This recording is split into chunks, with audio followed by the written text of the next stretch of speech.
আরিফিন, যেটা বলছিলাম সর্বদলীয় বৈঠকে যোগ দেওয়া নিয়ে যেই অনিশ্চয়তা দেখা দিয়েছে বিএনপির মধ্যে, সেটা কেন? আর এই বিষয়ে কি কি তথ্য আপনার কাছে আছে আমাদের যদি বিস্তারিত জানাতেন।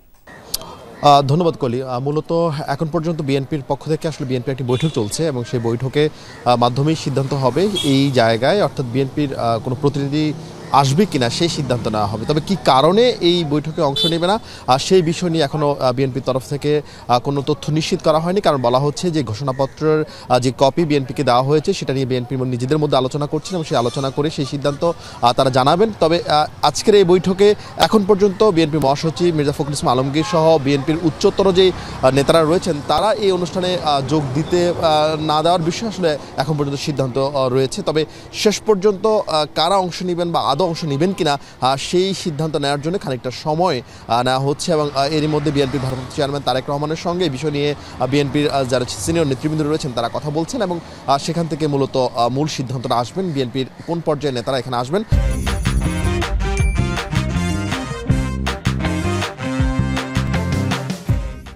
তবে বিএনপি মহাসচিব মির্জা ফখরুল ইসলাম আলমগীর আজকের এই বৈঠক যোগ দিচ্ছে না, এটি পুরোপুরি নিশ্চিত। তবে এর বাইরে স্থায়ী কমিটির কেউ আসবেন কিনা সেটিও এখন পর্যন্ত নিশ্চিত হয়নি। তবে বারবারই বিএনপির পক্ষ থেকে এর আগেও যেমনটা বলা হচ্ছিল যে এই ঘোষণাপত্র নিয়ে বিএনপি শুরু থেকে একটু আপত্তি জানাচ্ছিলেন এবং মূলত ঘোষণাপত্রে কী রয়েছে এবং সেই সঙ্গে ঘোষণাপত্র শুরুর দিকে যেমনটা বলা হচ্ছিল বিএনপির গত 15 বছরে যে গুম খুন ছিল সেই বিষয়গুলো যেন এই ঘোষণাপত্রে স্থান পায়, সেই বিষয়গুলো যেন জায়গা পায়, সেই বিষয় নিয়ে মূলত কথা হচ্ছিল। তবে সব মিলিয়ে এখন পর্যন্ত এই ঘোষণাপত্রের বিষয়ে বিএনপির তরফ থেকে সিদ্ধান্ত নেওয়া হয়নি। খানিক বাদে হয়তো চূড়ান্ত সিদ্ধান্তের কথা গণমাধ্যমে জানানো হবে। কলি, ধন্যবাদ আপনাকে আরিফিন।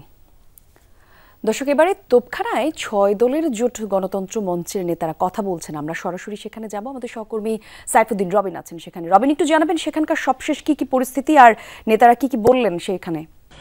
মূলত একটা সিদ্ধান্তে পৌঁছেছেন, সেটি হচ্ছে তাদের প্রতিনিধি দল যাবেন। বিএনপি যেমনটি এখনও সেই সিদ্ধান্তের মধ্যেই রয়েছে, অর্থাৎ সর্বদলীয় যে বৈঠকটি ডাকা হয়েছে জুলাই ঘোষণাপত্র নিয়ে, সেটি নিয়ে যে অনিশ্চয়তা ছিল সেই জায়গাটা থেকে বিএনপি কিভাবে অংশগ্রহণ করবে সেই বৈঠকে সেটি নিয়ে তারাও একটি সিদ্ধান্তে পৌঁছাচ্ছে।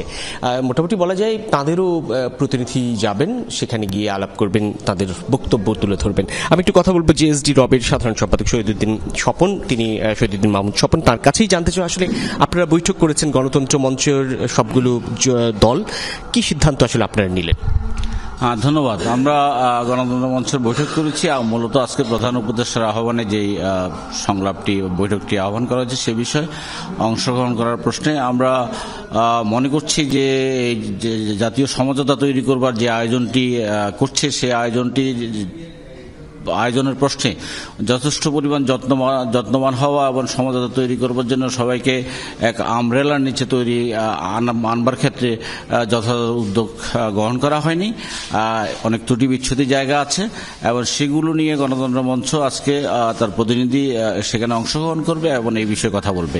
আমরা আজকের বিষয় নিয়ে কন্টেন্ট নিয়ে কথা বলবো না, যেহেতু আমরা এই কন্টেন্টটা পেয়েছি অনেক দেরিতে এবং মঞ্চ এবং দলভুক্ত দলগুলো নিজেরা আলোচনা করি, সেই বিষয়ে আমাদের মতামত আমরা পরবর্তীতে জানাবার চেষ্টা করব। অনেক অনেক ধন্যবাদ। কথা বলছেন শহীদুদ্দিন মাহমুদ স্বপন, যিনি জেএসডি রবের সাধারণ সম্পাদক এবং এই 6 দলীয় যে জোট গণতন্ত্র মঞ্চ দীর্ঘদিন ধরে যারা রাজপথে বিএনপির সঙ্গে যুগপৎ আন্দোলনে তাদের অন্যতম সমন্বয়ক বটে।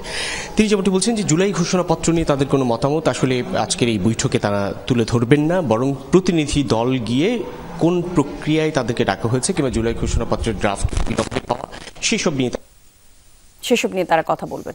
জি, ধন্যবাদ আপনাকে রবিন।